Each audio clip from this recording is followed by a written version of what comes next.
ശത്രു ഉള്ളിൽ തന്നെ എന്നുള്ള സബത് സ്കൂൾ പാഠപഠനത്തിലേക്ക് മാന്യപ്രേക്ഷകർ ഏവർക്കും സ്വാഗതം. ഈ ചർച്ചയിൽ പങ്കുചേരുവാനായിട്ട് നമ്മളോടൊപ്പം കർത്തൃദാസന്മാരായ പാസ്റ്റർ രാജേഷ് ശശിധരൻ, പാസ്റ്റർ ഡോണി മാത്യു അവർ നമ്മളോടൊപ്പം ചേരുന്നുണ്ട്. അവരെ നമുക്ക് സ്വാഗതം ചെയ്യാം. നമസ്കാരം സർ. നമസ്കാരം. ഇവിടെ നമ്മൾ ശത്രു ഉള്ളിൽ തന്നെ എന്നുള്ളതായ ഒരു വേദപഠനത്തിൽ നമുക്ക് കാതലായി നൽകപ്പെട്ടിരിക്കുന്നതായ പ്രധാനപ്പെട്ടതായ ഒരു വാക്യം എന്ന് പറഞ്ഞാൽ രമ്യ പ്രവചനം 17-ാം അധ്യായം 10-ാമത്തെ വാക്യം. ഇവിടെ പറയുന്നത്, യഹോവയായ ഞാൻ ഹൃദയത്തെ ശോധന ചെയ്ത് അന്തരംഗങ്ങളെ പരീക്ഷിച്ച് ഓരോരുത്തനും അവനവന് നടപ്പിനും പ്രവൃത്തിയുടെ ഫലത്തിനും തക്കവണ്ണം കൊടുക്കുന്നു എന്നാണ് ഈ വാക്യം ഇവിടെ പറയുന്നത്. ഈ വാക്യത്തെ അടിസ്ഥാനമാക്കിക്കൊണ്ട് നമ്മുടെ ഹൃദയത്തിൻ്റെ വിചാരങ്ങളെ, നമ്മുടെ ഹൃദയത്തിൻ്റെ ഉള്ളിലിരിക്കുന്ന കാര്യങ്ങളെ ശോധന ചെയ്യുന്ന ഒരു ദൈവം ഉണ്ട് എന്ന് നാം കാണുന്നു. അതിനെക്കുറിച്ച് എന്തെങ്കിലും പറയാൻ പറ്റുമോ? തീർച്ചയായും. ദൈവം നമ്മൾ പുതിയ നിയമത്തിലൂടെ വായിച്ചാൽ ദൈവത്തിന് മുമ്പാകെ ഒന്നും മറഞ്ഞിരിക്കുന്നില്ല. ദൈവത്തിന് മുമ്പാകെ സകലതും നഗ്നവും മലർന്നിരിക്കുകയാണ്. എന്നാൽ ഇത് എന്താണ്, നമ്മുടെ ഹൃദയത്തെ വായിക്കാൻ ദൈവത്തിന് മാത്രമേ കഴിയത്തുള്ളൂ. നമ്മുടെ ഹൃദയത്തെ മറ്റാർക്കും വായിക്കാൻ കഴിയത്തില്ല. ദൂതന്മാർക്ക് പോലും നമ്മുടെ ഹൃദയത്തെ വായിക്കാൻ കഴിയത്തില്ല. ദൈവത്തിന് മാത്രമേ കഴിയത്തുള്ളൂ. അപ്പോൾ നമ്മുടെ ഹൃദയത്തിൽ ചെയ്ത് ഈ മനപ്പാഠവാക്യം നമ്മൾ ഒന്നുകൂടി ചിന്തിക്കേണ്ടത് ആവശ്യമാണ്. അവിടെ എന്താ പറയുന്നത്? യഹോവയെ ഞാൻ ഹൃദയത്തെ ശോധന ചെയ്ത് അന്തരംഗങ്ങളെ പരീക്ഷിച്ച് ഓരോരുത്തന് അവനവൻ്റെ നടപ്പിനും പ്രവൃത്തിയുടെ ഫലത്തിനും തക്കവണ്ണം കൊടുക്കുന്നു. അപ്പോൾ ദൈവം അവസാനം വരാൻ പോകുന്നതിനാണ് ഒരു പ്രതിഫലം കൊടുക്കാനാണ്. അത് ആർക്കാണ് പ്രതിഫലം കൊടുക്കുന്നത്? എല്ലാവർക്കും പ്രതിഫലമുണ്ട്. ഒന്ന്, ദൈവത്തെ അനുസരിച്ചവർക്ക് സ്വർഗത്തിലേക്കുള്ള പ്രവേശനത്തെ എന്ന പ്രതിഫലം, മറ്റവർക്ക് നിത്യമരണം എന്ന പ്രതിഫലം. ഇത് രണ്ടും ആണ് കൊടുക്കാൻ പോകുന്നത്. അപ്പോൾ ഓരോരുത്തൻ്റെ നമ്മുടെ പ്രവൃത്തിയെ നിയന്ത്രിക്കുന്ന എന്താണ്? നമ്മുടെ ഹൃദയമാണ്, അല്ലെങ്കിൽ നമ്മുടെ തലച്ചോറാണ്, നമ്മുടെ ബ്രെയിനാണ്, നമ്മുടെ ചിന്താഗതി. നമ്മൾ എന്ത് ചിന്തിക്കുന്നു അതാണ് നമ്മൾ പ്രവർത്തിക്കുന്നത്. നമ്മുടെ ചിന്തയെ ദൈവം അറിയുന്നു. നമ്മുടെ ചിന്തയെ ദൈവം പരിശോധിക്കുന്നു. പരിശോധിച്ചിട്ട് നമ്മൾ എങ്ങനെയാണ് ആ ചിന്ത പ്രകാരം നടക്കുന്നത്, എന്താണോ നമ്മൾ പ്രാവർത്തികമാക്കിയത്, അതിനനുസരിച്ച് ഒരു പ്രതിഫലം ദൈവം തരാൻ പോകുന്നു, ആ പ്രതിഫലമായി വരാൻ പോകുന്നു എന്നതാണ് ഈ വാക്യം നമ്മളെ ഓർമ്മിപ്പിക്കുന്നത്. അപ്പോൾ നമ്മുടെ ചിന്ത നമ്മളെ എങ്ങോട്ട് കൊണ്ടുപോകാം? നാശത്തിലേക്ക് കൊണ്ടുപോകാം, നന്മയിലേക്ക് കൊണ്ടുപോകാം, നരകത്തിലേക്ക് കൊണ്ടുപോകാം, സ്വർഗത്തിലേക്ക് കൊണ്ടുപോകാം, മരണത്തിലേക്ക് കൊണ്ടുപോകാം, ജീവനിലേക്ക് കൊണ്ടുപോകാം. അപ്പോൾ നമ്മുടെ ചിന്ത എങ്ങനെയുള്ളതാണ്? ദൈവികമായ ചിന്തയാണെങ്കിൽ നിശ്ചയമായും നമുക്ക് അതിന് തക്ക പ്രതിഫലം, മറിച്ചാണെങ്കിൽ അതിൻ്റെ പ്രതിഫലം. ഇതാണ് ദൈവം നമുക്ക് തരാൻ പോകുന്നത്. അതിനു വേണ്ടിയുള്ള തയ്യാറെടുപ്പാണ് നമ്മൾ ചെയ്യേണ്ടത്. തെറ്റായ തിരഞ്ഞെടുപ്പുകൾ, തെറ്റായ ചിന്തകൾ, ഇതൊക്കെ ശരിക്കും നമ്മുടെ സ്വഭാവത്തിൻ്റെ ഭാഗമായി മാറുകയാണ്. ഇപ്പോൾ ആ ശീലങ്ങളും ശൈലികളും വെളിപ്പെടുത്തുകയാണ് നമ്മൾ എവിടെ, ആരോടൊപ്പം എന്ന് വെളിപ്പെടുത്തുകയാണ്. അപ്പോൾ അന്തരിന്ദ്രിയങ്ങളെ ശോധന ചെയ്യുന്ന നമുക്ക് മറയ്ക്കുവാൻ ഒന്നുമില്ല. ദൈവത്തിൻ്റെ മുന്നിൽ എല്ലാം വെളിപ്പെട്ടിരിക്കുന്നു, എല്ലാം അറിയുന്ന ദൈവമാണ്. ഇവിടെ ഇസ്രായേൽ ജനം ശരിക്കും ജനങ്ങളെല്ലാവരും അറിയുന്നില്ല. അവരെപ്പോഴും ഉള്ള പോലെ തന്നെ അവർ ഓരോ പട്ടണങ്ങളും പിടിച്ചടക്കിക്കൊണ്ട് പോകുന്നു. എന്നാൽ ഈ പട്ടണത്തിൻ്റെ അരികിൽ അവിടെ എത്തുമ്പോൾ അവർക്ക് വലിയൊരു തോൽവിയാണ് അവർക്ക് സംഭവിക്കുന്നത്. അവർ വിചാരിച്ചത് നിസ്സാരമായ ഒരു പട്ടണമാണ്, ജനങ്ങൾ വളരെ കുറവേ ഉള്ളൂ, അപ്പോൾ നമ്മൾ എല്ലാവരും കൂടി ഒന്ന് പോയി അവിടെ ചെന്ന് യുദ്ധം ചെയ്യേണ്ട ആവശ്യമില്ല. അങ്ങനെ ചിന്തിച്ചു കൊണ്ട് പോയപ്പോൾ അവിടെ അവർക്ക് വലിയൊരു തോൽവി അവർക്ക് നേരിട്ടു. അതിനെക്കുറിച്ച് എന്തെങ്കിലും പറയാൻ പറ്റുമോ? അതായത് യോശുവയുടെ പുസ്തകം 7-ാം അധ്യായം, 7-8 അധ്യായങ്ങളിലൂടെയാണ് നമ്മൾ സഞ്ചരിക്കേണ്ടത്. അപ്പോൾ നമ്മൾ ശരിക്കും അവർക്ക് അവിടെ പിണഞ്ഞ തോൽവിയുടെ 2 പ്രധാനപ്പെട്ട കാരണങ്ങൾ നമ്മൾ പരിശോധിച്ചാൽ, 1 ആഖാൻ്റെ പാപമാണ്, 2 അവർക്കുണ്ടായിരുന്ന ഓവർ കോൺഫിഡൻസ് ആണ്. ദൈവനിർദ്ദേശങ്ങളെ അവഗണിച്ച് ഇതിലും വലിയ വീരന്മാരായ ശ്രേഷ്ഠന്മാരായ രാജ്യങ്ങളെ തകർത്ത് ഞങ്ങൾ വരികയാണ്, അതുകൊണ്ട് ഞങ്ങൾക്കിത് നിസ്സാരമാണ് എന്ന ചിന്താഗതി അവരെന്ത് ചെയ്തു?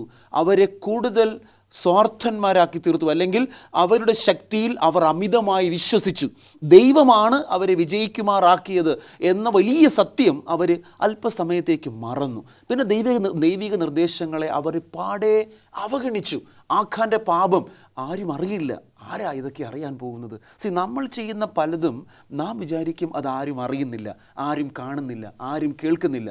എന്നാൽ സർവ്വവ്യാപിയായ ദൈവം സകലവും അറിയുന്നു എന്നും ആ നിർദ്ദേശങ്ങളെ അവഗണിച്ചാൽ അത് നിസ്സാരമെന്ന് തോന്നിയ സ്ഥലത്തായിരിക്കാം അവിടെയും പരാജയം നമുക്ക് പറ്റുന്നത്. അപ്പോൾ ഈ നിസ്സാരമായ കാര്യങ്ങളിൽ പോലും അല്പത്തിൽ വിശ്വസ്തനായിരുന്നാൽ മാത്രമേ നമ്മെ ദൈവം അധികത്തിൽ വിചാരകനാക്കുകയുള്ളൂ. ഈ ചെറിയ കാര്യത്തിൽ ഞാൻ എന്തിനിത്രമാത്രം കൂടുതൽ ശ്രദ്ധയോടെ പ്രവർത്തിക്കണം എന്ന ചിന്താഗതി അവരെ അലസന്മാരാക്കുക മാത്രമല്ല, അവർ കൂടുതൽ അമിത ആത്മവിശ്വാസത്തിലേക്ക് പോയി ദൈവനിർദ്ദേശങ്ങളെ പാടെ അവഗണിച്ചതുകൊണ്ട് അവിടെ അവർ നാണം കെട്ടുപോയി. അവർക്കവിടെ വലിയ നാണക്കേട് സംഭവിച്ചു. അത് പിന്നീട് തിരുത്തി എന്നത് വലിയ സത്യം തന്നെയാണ്. പക്ഷേ എങ്കിലും ഈ പരാജയം അവരെ ചില പാഠങ്ങൾ പഠിപ്പിക്കുവാൻ ദൈവം ഇടയാക്കി. അവരുടെ ഓവർ കോൺഫിഡൻസ് അവിടെ കണ്ടത്, അവർ വിചാരിച്ചത് ഈ കഴിഞ്ഞ യുദ്ധങ്ങളൊക്കെ അവരാണ് ചെയ്തത്, അവരുടെ ശക്തി കൊണ്ട് സ്വയമായി നേടി എന്നൊരു ചിന്താഗതി അവർ വന്നുകൊണ്ടാണ് അവർ പറയുന്നത് ജനം എല്ലാം പോകേണ്ട കാര്യമില്ല, അവരവിടെ ബലഹീനരായ ആളുകളാണ്, നമുക്ക് 2000-3000 പോയാൽ മതി എന്ന് പറഞ്ഞുകൊണ്ടാണ് എളുപ്പത്തിൽ തോപ്പിച്ച് വരാം എന്ന് പറഞ്ഞത്. കാരണം ഇതുവരെ അവർക്ക് വേണ്ടി യുദ്ധം ചെയ്ത ദൈവമാണെന്നുള്ളവർ മറന്നുപോയി, അവർ പാടെ മറന്നു. നമ്മളൊരു ആരംഭകാലത്ത് നമ്മൾക്ക് ഒരു വിശ്വാസമുണ്ട്. പക്ഷെ അല്പം പിന്നീട് ശേഷം വിജയങ്ങൾ ഒന്നൊന്നായി ചവിട്ടി തുടങ്ങുമ്പോൾ നമ്മൾ പതിയെ നമ്മെ നടത്തിയ ദൈവത്തെ മറന്നു പോകുന്ന ഒരു പ്രവണത അത് സ്വാഭാവികമായിട്ട് ഇന്ന് ലോകത്തിൽ കാണുന്നുണ്ട്. നമ്മൾ എല്ലായിടത്തും അത് കാണുന്നൊരു കാര്യമാണ്. ഇവിടെ നമ്മൾ കാണുന്നതെന്ന് പറഞ്ഞാൽ സ്വർഗരാജ്യത്തിൽ ഇപ്പോൾ സ്വർഗരാജ്യം സമീപിച്ചിരിക്കുന്നു എന്ന്, അല്ലെങ്കിൽ സ്വർഗരാജ്യം യേശു വീണ്ടും വരുന്നു എന്നൊക്കെ ഉള്ള ദൂതുകൾ കേട്ടുകൊണ്ടേയിരിക്കുകയാണ്. അപ്പോൾ വിശ്വാസത്തിലേക്ക് കടന്നു വന്നവർ എത്രയോ വർഷങ്ങളായിട്ട് അവർ ദൈവരാജ്യത്തിന് വേണ്ടി ഒരുങ്ങുന്നു. പക്ഷേ ദൈവം വരുമ്പോൾ അവനോടുകൂടി ആ സ്വർഗരാജ്യത്തിലേക്ക് പോകുവാനായിട്ട് സാധിച്ചില്ലെങ്കിൽ അപ്പോഴുള്ള ഒരു മാനസികാവസ്ഥയെക്കുറിച്ചൊന്ന് പറയുക. ഒന്നാമത് നമ്മൾ ആ മാനസികാവസ്ഥയ്ക്ക് പറയാം. അപ്പം നമ്മൾ ആദ്യം 1 പത്രോസ് 1-ാം അധ്യായം അതിൻ്റെ 4-ാമത്തെ വാക്യം നമുക്കൊന്ന് വായിച്ചിട്ട് അതിൻ്റെ ഇതിലേക്ക് കടക്കാം. അവിടെ എന്താ പറയുന്നത്? അന്ത്യകാലത്തിൽ വെളിപ്പെടുവാൻ ഒരുങ്ങിയിരിക്കുന്ന രക്ഷയ്ക്ക് വിശ്വാസത്താൽ ദൈവശക്തിയിൽ കാക്കപ്പെടുന്ന നിങ്ങൾക്ക് വേണ്ടി സ്വർഗത്തിൽ സൂക്ഷിച്ചിരിക്കുന്നതും ക്ഷയം, മാലിന്യം, വാട്ടം എന്നിവ ഇല്ലാത്തതുമായ അവകാശത്തിനായി തന്നെ വീണ്ടും ജനിപ്പിച്ചിരിക്കുന്നു. ഈ അവസ്ഥയിൽ ജീവിക്കാത്തത് കൊണ്ടാണ് എന്ത് സംഭവിച്ചു പോകുന്നത്? ഈ അവസാനം നിരാശ അനുഭവിക്കേണ്ടി വരുന്നത്. ഈ അവസ്ഥയിൽ ജീവിച്ചാൽ ഒരു വാക്യം കൂടെ അതിനോട് ചേർത്ത് വായിക്കാൻ എനിക്കുണ്ടത്. അത് കൊലോസ്യർക്കെഴുതിയ ലേഖനം 3-ാമത്തെ അധ്യായം 24-ാമത്തെ വാക്യം. ഈ വാക്യം നമുക്ക് ഒരു ഇടവേളയ്ക്ക് ശേഷം നമുക്ക് അത് വായിക്കാം. മാന്യ പ്രേക്ഷകരെ, ആരും എങ്ങും പോകരുത്, ഇതാ ഞങ്ങൾ എത്രയും വേഗം തിരികെ എത്തുന്നു. ശത്രു ഉള്ളിൽ തന്നെ എന്നുള്ള സബ് സ്കൂൾ പാഠപഠനത്തിലേക്ക് മാന്യ പ്രേക്ഷകരെ ഏവർക്കും വീണ്ടും സ്വാഗതം. സ്വർഗരാജ്യം, അല്ലെങ്കിൽ ഇത്രയും നാളും സ്വർഗരാജ്യത്തിന് വേണ്ടി ഒരുങ്ങിയിട്ട് കർത്താവ് വരുമ്പോൾ ആ സ്വർഗരാജ്യത്തിലേക്ക് നമ്മൾ പ്രവേശിച്ചില്ലെങ്കിൽ ഉണ്ടാകുന്ന മാനസിക അവസ്ഥയെക്കുറിച്ചാണ് നമ്മളിവിടെ ഇപ്പം ഒരു വാക്യം നമ്മൾ രണ്ടാമതൊരു വാക്യം നമ്മൾ വായിക്കാൻ പോവുകയാണ്. വായിക്കുക. ഓക്കെ. കൊലോസ്യർക്കെഴുതിയ ലേഖനം 3-ാമത്തെ അധ്യായം 24-ാമത്തെ വാക്യം. അവകാശം എന്ന പ്രതിഫലം കർത്താവ് തരും എന്നറിഞ്ഞ് കർത്താവായ ക്രിസ്തുവിനെ സേവിപ്പീൻ. അന്യായം ചെയ്യുന്നവൻ താൻ ചെയ്ത അന്യായത്തിന് ഒത്തത് പ്രാപിക്കും, മുഖപക്ഷം ഇല്ല. അപ്പോൾ വളരെ കൃത്യമാണ്. ഒരാൾക്ക് ഞാൻ സ്വർഗത്തിൽ പോകുമെന്ന് പ്രതീക്ഷിച്ചിരുന്നിട്ട് അവസാനം കർത്താവ് വരുമ്പോൾ പോകാൻ കഴിയുന്നില്ലെങ്കിൽ ഈ 2 കാര്യങ്ങളും എന്ത് ചെയ്തിട്ടില്ല, അവൻ്റെ ജീവിതത്തിൽ അവൻ പ്രായോഗിക തലത്തിൽ കൊണ്ടുവന്നിട്ടില്ല എന്നതുകൊണ്ടാണ് അവൻ പോകാൻ പറ്റാത്തത്. അല്ലാതെ ദൈവത്തിന് യാതൊരു മുഖപക്ഷവുമില്ല. നമ്മൾ മത്തായിയുടെ സുവിശേഷത്തിൽ വായിക്കുന്നുണ്ട്, അനേകർ അന്ന് വന്ന് എന്ത് പറയും? ഞാൻ അത് ചെയ്തു, ഞാൻ വീര്യപ്രവൃത്തി ചെയ്തു, ഞാൻ അത്ഭുതങ്ങൾ ചെയ്തു, അതൊക്കെ ചെയ്തു. ഭർത്താവ് എന്താ പറഞ്ഞത്? ഞാൻ നിങ്ങളെ ഒരു നാളും അറിഞ്ഞിട്ടില്ല. ഞാൻ ഒരു നാളും അറിഞ്ഞിട്ടില്ല എന്ന് വെച്ചാൽ നിങ്ങൾ ചെയ്തൊന്നും എൻ്റെ നാമത്തിലേ അല്ല. അപ്പോൾ ദൈവിക നാമത്തിൽ ദൈവത്തിൽ നിന്ന് ശക്തി പുറപ്പെട്ടാൽ ദൈവം അറിയും. നമുക്കതറിയാം. 12 വർഷം രക്തസ്രാവം ഉണ്ടായിരുന്ന സ്ത്രീ വന്ന് വസ്ത്രത്തിൽ തൊങ്ങൽ തൊട്ടപ്പോഴേ ദൈവം പറയണം എന്നിൽ നിന്ന് ശക്തി പുറപ്പെട്ടു. അപ്പോൾ ദൈവത്തിൽ നിന്ന് എന്തെങ്കിലും ആരെങ്കിലും പ്രാപിച്ചാൽ അത് നിശ്ചയമായും ദൈവം അറിയും. ഈ വീര്യപ്രവൃത്തിയിൽ ചെയ്യുന്നവരെക്കുറിച്ച് ദൈവം പറയും ഞാൻ ഒരു നാളും അറിഞ്ഞിട്ടില്ല എന്ന് വെച്ചാൽ അതൊക്കെ ആരുടെ നാമത്തിൽ ചെയ്തതാണെന്ന് അവർക്കറിയാം. അപ്പോൾ അങ്ങനെ സ്വർഗരാജ്യത്തിന് വേണ്ടി കാത്തിരിക്കുന്നവർക്ക് കർത്താവ് തരും എന്ന ഉറപ്പോടുകൂടി ദൈവത്തെ സേവിക്കണം. കർത്താവിനെ സേവിക്കുന്നതിൽ ത്യാഗ മനസ്ഥിതി, താഴ്മയുടെ അവസ്ഥ, താഴ്മയുടെ സ്വഭാവമൊക്കെ ആ സേവകർക്കുണ്ടാവണം. മറിച്ച് വയറാണ് നമ്മുടെ സേവ എന്ന് വിചാരിച്ച് സേവിച്ചാൽ ഈ പ്രതിഫലമേ കിട്ടത്തുള്ളൂ. നമ്മൾ ചെയ്യേണ്ടത് എന്താണെന്ന്, നമ്മൾ നടക്കേണ്ടുന്ന വഴി എന്താണെന്ന് നമ്മോട് ദൈവം വ്യക്തമായിട്ട് പറഞ്ഞിട്ടുണ്ട്. ആ വഴികളെ നാം തെറ്റിച്ച് നമ്മുടെ താല്പര്യങ്ങൾ ഒത്തവണ്ണം സഞ്ചരിച്ചാൽ അതേത് വഴികളിലൂടെ ആയാലും ശരി, അവിടെ എന്നെ ആരും കാണുന്നില്ല, ഞാൻ ഇനി എന്തായാലും ഇന്ന് എനിക്ക് കണക്ക് ബോധിപ്പിക്കേണ്ടതില്ലല്ലോ, നാളെ ബോധിപ്പിച്ചാൽ മതിയല്ലോ എന്നൊക്കെ വിചാരിച്ചാൽ ഒരു ദിവസം. അതുകൊണ്ടാണ് സത്യവചനത്തെ യഥാർത്ഥമായി പ്രസംഗിച്ചുകൊണ്ട് ലജ്ജിപ്പാൻ സംഗതിയില്ലാത്ത ദൈവത്തിന്. അപ്പോൾ നമ്മൾ ഒരു ദിവസം ദൈവത്തിന് മുമ്പിൽ നാണം കെടേണ്ടി വരും, നാണം കെട്ട് നിൽക്കേണ്ടി വരും എന്ന ബോധ്യം നമുക്കുണ്ടാകണം. എങ്കിൽ മാത്രമേ അന്ന് നാണം കെടാതെ നിൽക്കുവാൻ നമുക്ക് സാധിക്കത്തുള്ളൂ. ഇന്ന് നമ്മൾ നാണം കെട്ടാലും കുഴപ്പമില്ല, നമുക്ക് കാരണം ഒരു അവസരം കൂടെ ദൈവം തരുവാണ്. പക്ഷേ അന്ന് കൃപയുടെ വാതിൽ അടഞ്ഞതിന് ശേഷം നമുക്കത് ബോധ്യപ്പെട്ടാൽ അതുകൊണ്ട് നമുക്ക് യാതൊരു പ്രയോജനവും ഉണ്ടാകുന്നില്ല. ഇന്ന് ബോധ്യപ്പെടുന്നത് നല്ലതാണെന്നേ, അല്പം നാണം കിട്ടാലും സാരമില്ല എന്നേ, നമ്മുടെ തെറ്റുകളെ തിരുത്തുവാനുള്ള അവസരമായിട്ട് അതിനെ കാണുക. ഇവിടെ നമ്മൾ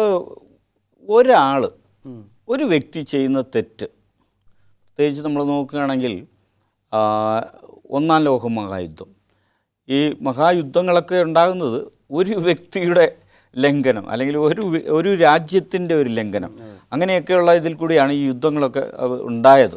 അപ്പോൾ ഇവിടെ ഒരു വ്യക്തി ചെയ്യുന്ന തെറ്റിലൂടെ ആ സമൂഹം മുഴുവനും, ആ സമുദായം മുഴുവനും, അവർ എല്ലാവരും, ആ കമ്മ്യൂണിറ്റി മുഴുവനും ഒരു ശിക്ഷ അനുഭവിക്കുന്ന ഒരു അനുഭവം, അതിനെക്കുറിച്ചൊന്ന് പറയാൻ പറ്റുമോ?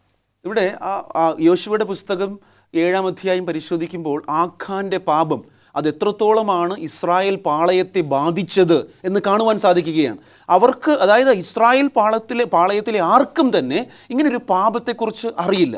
ഇങ്ങനൊരാൾ ദൈവത്തോട് പാപം ചെയ്തിരിക്കുന്നു, അവൻ്റെ പാപം നിമിത്തമാണ് അവർ നാണക്കേടുള്ളവരായി, നാണം കെട്ടവരായി നിൽക്കേണ്ടി വന്നത് എന്നവർക്കാർക്കും ആ സമയത്ത് ബോധ്യമുണ്ടായിരുന്നില്ല. എന്നാൽ ദൈവം യോശുവയെ വിളിച്ച് യോശുവയോട് പറയുകയാണ്, നീ എന്ത് ചെയ്യുക, ഇസ്രായേലിൻ്റെ നടുവിൽ പാപമുണ്ട്, ആ പാപം നിമിത്തം ശാപം വന്നിരിക്കുന്നു.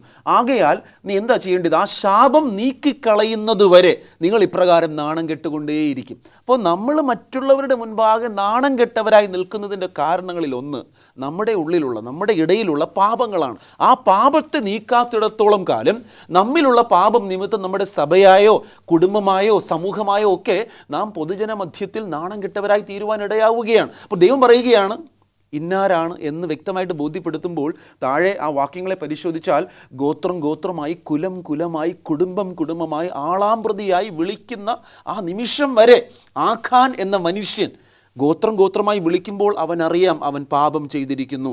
വീണ്ടും കുലം കുലമായി വിളിക്കുമ്പോൾ അവനറിയാം ഇതാ അടുത്ത് വന്നുകൊണ്ടിരിക്കുന്നു. എന്നെ അതിശയിപ്പിക്കുന്നത് ഈ ഒരു ദൈവം സകലതും അറിയുന്നു, ദൈവത്തിന് മുമ്പിൽ ഒന്നും മറയ്ക്കുവാൻ കഴിയില്ല എന്ന ബോധ്യം ആഖാൻ ഉണ്ടായിട്ടും അതുവരെ ഗോത്രം ഗോത്രമായി, കുലം കുലമായി, കുടുംബം കുടുംബമായി, ആളാമ്പ്രതിയായി വിളിച്ചൊടുവിൽ ആഖാനിലേക്ക് പിൻ പോയിന്റ് ചെയ്യുന്ന നിമിഷം വരെ ആഖാൻ മിണ്ടാതിരുന്നു. ഈ സമയത്തെങ്കിലും കർത്താവേ ഞാൻ ചെയ്തു പോയി എന്നൊരു വാക്ക് പറയുവാൻ അവൻ മനസ്സ് വെച്ചില്ല. അവൻ്റെ ഹൃദയത്തെ കഠിനപ്പെടുത്തി. അതുകൊണ്ട് എന്ത് സംഭവിച്ചു, ഇസ്രായേൽ മക്കൾ മുഴുവനും ആ ദേശത്തിൽ നാണക്കേട് അല്ലെങ്കിൽ നാണം കെട്ടു. പരാജയ ഭീതിയാൽ അവർക്ക് എന്ത് ചെയ്യണമെന്നറിയാം, നാണം കെട്ടവരായി തീരുവാനിടയായി തീർന്നു. അപ്പോൾ നമ്മുടെ കുറ്റങ്ങളെ നമുക്ക് ബോധ്യമുണ്ടെങ്കിൽ അത് മറ്റാരെയും, നമ്മൾ തെറ്റ് ചെയ്യുന്നത് അറിഞ്ഞുകൊണ്ടാണല്ലോ, അപ്പോൾ ആ തെറ്റ് ഏറ്റു പറയുവാനും നമ്മൾ ധൈര്യം കാണിക്കണം. പാപം മറച്ചു വയ്ക്കുന്നവന് ശുഭം വരികയില്ല എന്നാണ് ദൈവത്തിൻ്റെ വചനം പഠിപ്പിക്കുന്നത്. ഇവിടെ സാറേ വേറൊരു കാര്യം കൂടി ഉണ്ട്. ഇവിടെ ആഖാന്റെ തെറ്റ് ശപഥാർപ്പിതം എടുത്തു എന്നുള്ളതാണ്. അതെ, ആ ശപഥാർപ്പിതം എടുത്തതിലൂടെ ദൈവം ആ ദേശത്തുള്ളതായ ആചാരങ്ങളും രീതികളും കാര്യങ്ങളും ഒന്നും ഇവർ പഠിക്കരുതെന്ന് ആഗ്രഹിച്ചതാണ്. പക്ഷേ അതിന് വിരുദ്ധമായിട്ടാണ് ആഖാൻ അത് പ്രവർത്തിച്ചത്. അതിൻ്റെ അർത്ഥം എന്താണ്, നാളെ ആ പ്രവർത്തനങ്ങളൊക്കെ ഇവരുടെ ഇടയിൽ ഉണ്ടാകും. അതുകൊണ്ടാണ് ആ ഒരാളുടെ പാപത്തെ ആ സമൂഹത്തിന് മുഴുവനായി പിടിക്കപ്പെട്ടത്. അതെ, ഒരാൾ സാധാരണ ഇപ്പോൾ ഗേഹസി പാപം ചെയ്തു, വേറെ അവരുടെ കുടുംബത്തെ മാത്രമേ പിടിച്ചുള്ളൂ, ഇസ്രായേൽ മൊത്തം പിടിച്ചില്ല. പക്ഷേ ഇവിടെ ആഖാൻ ശപഥാർപ്പിതം എടുത്തു എന്നുള്ളതാണ്. ദൈവം അത് വളരെ കൃത്യമായി വ്യക്തമായി പറഞ്ഞിരുന്നു, അവിടെ നിന്നൊന്നും എടുക്കരുത്, എല്ലാം നശിപ്പിക്കണം എന്ന് പറഞ്ഞിട്ട് ശപഥാർപ്പിതമായ വസ്തുവിനെ എടുത്തുകൊണ്ട് വന്നതാണ് ആഖാന്റെ മേലുള്ളതായ ആ പാപം. അങ്ങനെ ദൈവം ചെയ്യരുതെന്ന് പറഞ്ഞിരിക്കുന്ന അല്ലെങ്കിൽ മാറ്റിവെക്കണമെന്ന് പറഞ്ഞിരിക്കുന്ന കാര്യത്തെ നമ്മൾ മാറ്റിവെക്കാതിരുന്നാൽ അതൊരു വ്യക്തി ചെയ്താലും ആ സമൂഹത്തിനെ അത് ബാധിക്കും. യോശുവ 7:16 മുതൽ 19 വരെയുള്ളതായ ആ ഭാഗം എന്തിനെക്കുറിച്ചാണ് പരാമർശിക്കുന്നതെന്ന് പറയുക. ആ വാക്യം എന്തിനെക്കുറിച്ചാണ് വ്യാഖ്യാനം തന്നെയാണ് അവിടെ ആ യോശുവയോട് പറഞ്ഞ ആ ഒരു കാര്യം യോശുവ ചെയ്യുന്ന ഒരു ഭാഗമാണത്. നമുക്കൊന്ന് വായിക്കാം. അങ്ങനെ യോശുവ അതികാലത്ത് എഴുന്നേറ്റ് ഇസ്രായേലിനെ ഗോത്രം ഗോത്രമായി വരുത്തി. യഹൂദ ഗോത്രം പിടിക്കപ്പെട്ടു, അവൻ യഹൂദ ഗോത്രത്തെ കുലം കുലമായി വരുത്തി.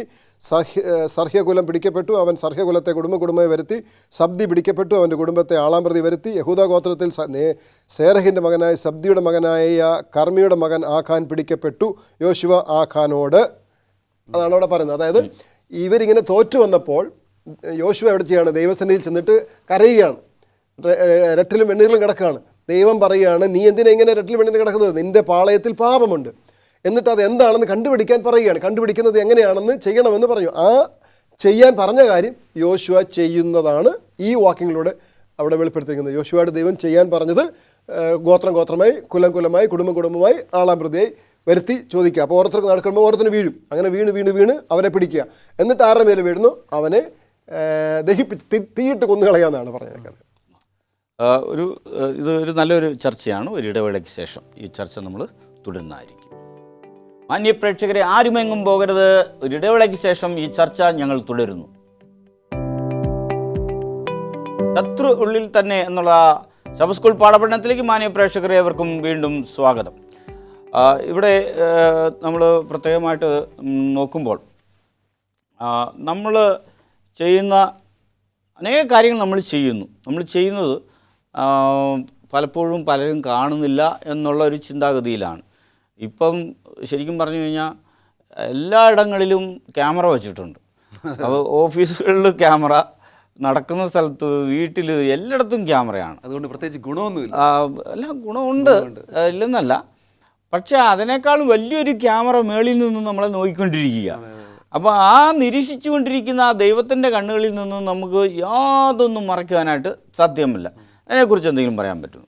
അത് ഇന്ന് ഈ റെക്കോർഡിംഗ് എന്ന കാര്യത്തെക്കുറിച്ച് പറയുമ്പോൾ തന്നെ പലരും എന്ത് ചെയ്യുന്നു? ഞങ്ങൾ ചെയ്യുന്ന പ്രവൃത്തികൾ, ഞങ്ങൾ പറയുന്നതാകട്ടെ ചെയ്യുന്നതാകട്ടെ അതാരും അറിയുന്നില്ല എന്നൊരു ചിന്തയോടുകൂടി ജീവിച്ചു പോരുന്നവരാണ്. പക്ഷേ ഈ ബൈബിൾ കഥകളൊക്കെ പഠിക്കുമ്പോൾ ആരും അറിയാതെ ആഖാൻ മാത്രം അറിഞ്ഞ ഒരു പ്രവൃത്തി ദൈവം അറിഞ്ഞു എന്നുള്ളതാണ്. പിന്നെ മറ്റൊരു ഭാഗത്ത് നമ്മൾ പരിശോധന കാണും, പ്രവാചകന്മാർ, രാജാക്കന്മാർ അവരുടെ ശയനഗൃഹത്തിൽ ചിന്തിക്കുന്ന കാര്യങ്ങൾ, അവർ പറയുന്ന വാക്കുകൾ പോലും പ്രവാചകന്മാർ അറിയുന്നു എന്ന് അവിടെ ആ സൈന്യത്തിലെ അധിപന്മാർ രാജാവിനോട് പറയുന്നു. അപ്പോൾ നമുക്കറിയാം സത്യത്തിൽ ദൈവം സകലവും അറിയുന്നു. ദൈവത്തിൻ്റെ പ്രവാചകന്മാരോട് ദൈവം അതൊക്കെ വെളിപ്പെടുത്തുന്നു. നമുക്കൊന്നും മറയ്ക്കുവാനോ ഒളിക്കുവാനോ സാധ്യമല്ല. എന്നിട്ട് നമ്മൾ നമ്മുടെ സ്വകാര്യതയെ നാം പലപ്പോഴും നമ്മുടെ അവകാശമായിട്ട് കാണുകയാണ്. നമ്മൾ ചെയ്യുന്ന സകല പ്രവൃത്തികളും ഒരു ദിവസം ദൈവം എല്ലാവരും കാണുക പ്രകടിപ്പിക്കും, അല്ലെങ്കിൽ കാണുക ബോധ്യപ്പെടുത്തും എന്ന് നമ്മളെ വചനം പഠിപ്പിക്കുന്നു. അപ്പോൾ നമുക്കൊന്നും മറയ്ക്കുവാൻ കഴിയില്ല എന്ന വലിയ സത്യം ഈ ആഖാൻ്റെ കഥയിലൂടെ നമ്മെ ദൈവം ബോധ്യപ്പെടുത്തുകയാണ്. ഒന്നും മറയ്ക്കുവാൻ കഴിയില്ല. നമുക്കൊന്നും തന്നെ കാര്യങ്ങൾ മറയ്ക്കാൻ പറ്റത്തില്ല. പക്ഷേ ഇവിടെ യോശുവ ആഹാൻ അവിടെ ചെയ്തതായ അല്ലെങ്കിൽ ചെയ്യാൻ കൽപ്പിച്ച കാര്യം എന്താണ്? ആഹാനോട് എന്താണ് യോശുവ കൽപ്പിച്ചത്? അതൊന്നും പറയാമോ?